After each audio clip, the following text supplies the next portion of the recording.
Hey everyone, I'm Leah Turner and I'm here with Sounds Like Nashville with some of my favorite girlfriends. We're going to be talking about empowering women and how we navigate through the world being a woman. How does it, feel on your guys' end? Because this is like just the Stevie and Kristen. This is like, the artist female, which we all go through the same things, but it's just different spectrums. You know what I mean? It's all the same feelings, but like, you're not out on the stage, you know what I mean? And how does that work for you guys going through and navigating? I think it's so crazy because Jesse, my husband, who's a songwriter and a publisher and a producer and all that, he's like, why do girls get so catty? And, what's the deal? And he's like, guys just aren't like that, which is not true. Not true. Because on the back end and the behind the scenes, I see all the, wait, why is Sam Hunt popular for this? And when I try to go to pop, it doesn't. Or this guy's saving country music. Well, I've been country forever. And it's behind the scenes. And I think I told him it's harder for women because there aren't the same amount of spots. So when you see a guy go, oh, well, he gets to be popular for being a pop country and he gets popular for being traditionalist and he gets this and that, and there's more spaces, girls are trying to fight for those 3 spots on the chart. And if you don't have a completely, it's like, you can't just be talented. You have to be gorgeous and you have to be thin and you have to be so smiling all the time. I mean, how many times have we heard that Casey Musgraves doesn't smile enough to, radio people, or so-and-so has resting bitch face, or she's just not very nice when she's a diva. Yeah, exactly. And it's like, and we've heard it a million times too. Guys can stand up for themselves and they're a powerful businessman. Girls do it and they're a bitch or whatever. And I've seen it artist-wise, writer-wise. I mean, we definitely don't have the more like openness and successful female writer groups when a lot of those songs are going to males, and a girl can write a male song, but they're not expecting that from us. So it's like, guys get to write guy songs and girl songs. Girls get to go on the road and go on the road. Those guy acts. Yeah. Yeah. And heaven forbid, you want to be a mom and you want to still do it. And it's like, how do you do it all? And it's just kind of like, how does you just do it?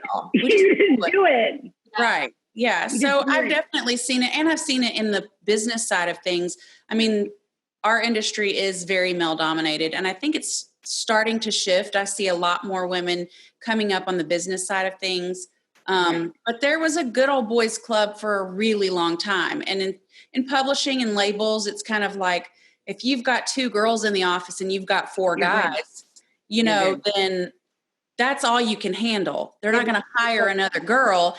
And we already have our girl hanging up on whose opinion matters the most. And so, you really have to fight for your spot. And if you don't have that resilience to just be like, all right. I mean, because here's the thing, we're great at our jobs because we're emotional.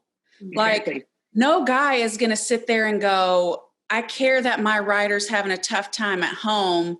They're just going to be like, do your job, don't do it, whatever, who cares? And we're like, hey, why are you having a hard time? What can I do to help? And just kind of nurture the creativeness and also the business and also the fun and also the celebratory thing. I mean, we're always behind the scenes going, okay, I want to make sure we have a cake for somebody when something good happens, and also pitch these songs. Yeah, it's everything. And, without women, we for sure wouldn't be able to run this industry like we do. I mean, it would just be all business, and where would the fun be in that? So do you feel, Stevie, that maybe like, I don't know, your secret weapon is, as a woman in the business, being able to kind of lean into your emotion, but also keep emotion out of it in a way to where you can kind of decipher, which way to go and what needs to be nurtured here and what needs to be nurtured there for other women that want to come up into, the publishing world. Yeah, I think always for me, I'm very passionate about everything that's going on, whether it's who I'm working with and for, or the songs that come in that I love so much. You know, I think, and luckily Jesse is this way too, but it's kind of like, I need my emotions to fuel me to go, no, I'm not taking no for an answer because you're wrong. And I know this is a good song. I know this person has what it takes. And so I feel like if I'm feeling nothing, then we're not in a good place. I need passion. How do you, because I know that, like, I mean, you all know that I'm very like black and white, like, this is what it is. Sorry, you know what I mean? So how, and some people, you either love me or you hate me, and I'm fine with those consequences.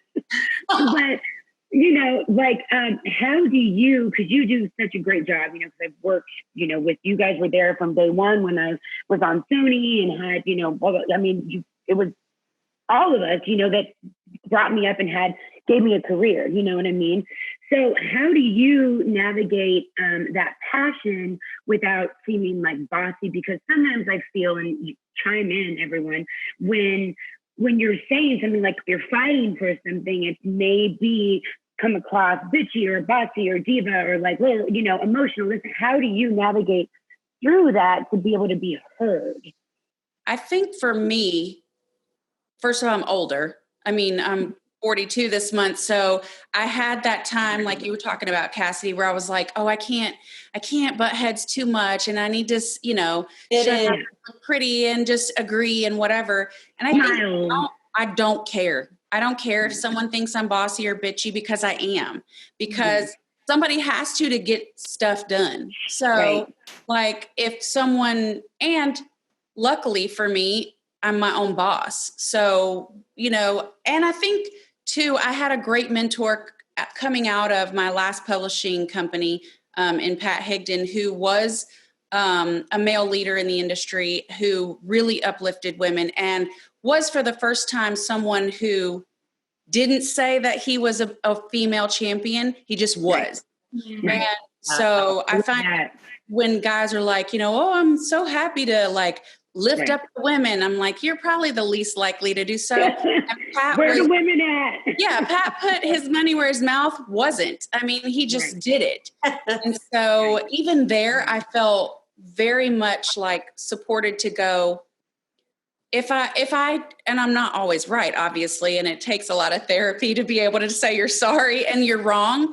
But I think it was like, hey, for the most part, if I've let that bossiness or let that passion get in the way, I can also come back and say, hey, it's because I care and I was wrong. And I want to help. And I want all of that to do something good for all of us.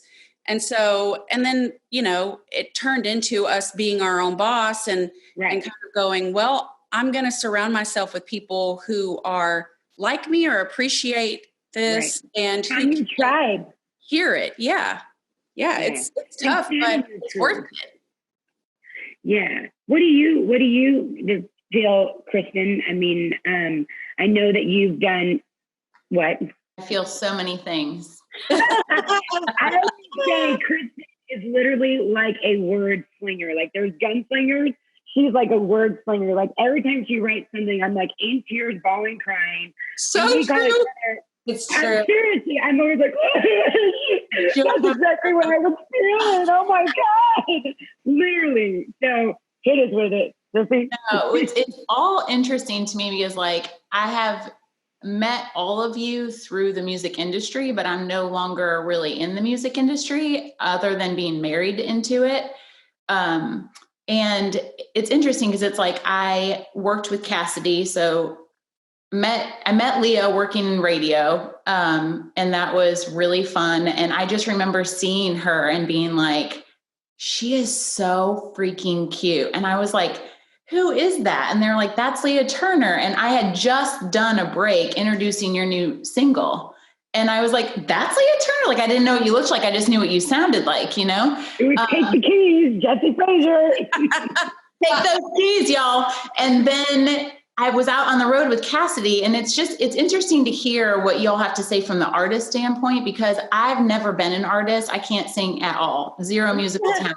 Like being pregnant, my husband was like, please just don't sing to those babies. Like I would be out on the road with like Cassidy or Van Perry, and he'd be like, those girls can let them sing around that belly. Just let them get it moving, you know?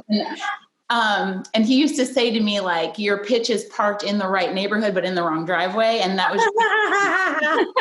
so it's funny to like hear, it's just like really neat to hear how, or like, I guess ironic to me, because like Cassidy was with me while I was growing Love, our daughter, and pregnant, and I'm on the road, and like could not be a more compassionate human. Like she's an artist, and I literally am like, can we pull over? I have to pee, I have to stretch my legs, I can't get comfortable. Like, I mean, she was, I have memories that I will last forever. So I say all of that because in each of these faces that I'm looking at, there is such a strong discernment and integrity that comes with you 5 or 4. I included myself because I'm literally I'm amazing. So she's like, I'm amazing. I do not think I have strong discernment anymore. I think kids ate that. But I look at the 4 of you as kind of an example of the music industry to me, because your integrity, your nurturing ability, your discernment for what's right and wrong. And I mean, I guess I'm spoiled in country music because I've always been in country music in some way, that I only see like, it's funny when I hear that like women don't support women, I'm like, but who said that? Was it a man? Because I kind of feel like for the most part, there's no elbows out. I mean, I've worked with Kelsey Ballerini like on some shows, and I remember just being like, wow, she's just a really cozy human. And just, there's something very special about our gender. I'm a pretty passionate person about women and growing women. And I mean that like in the literal and figurative sense. And women make so much of this world happen. And I don't mean like, I mean the world also, but just country music. We cook humans. Like, we cook humans. Yeah, I mean, what we do like on the backside of things, I remember like in promotion, right, I felt very privileged. I worked with Jimmy Harnon and Matt Hargis and at Big Machine. And in my experience with them, those 2 were advocates for me. They protected the way I traveled. They were very good about hearing my opinion. What they did with my opinion, I don't know, but they would hear it and at least give me the detail. But you know,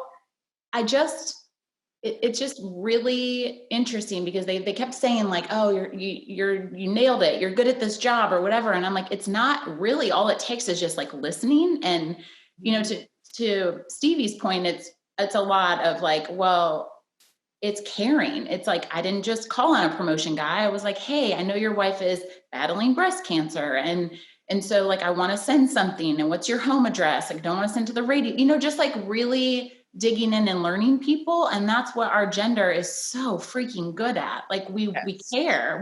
You can't pretend that. Right. And that's the difference. You can't pretend to have that integrity and that nurturing ability. And that's our superpower. Totally.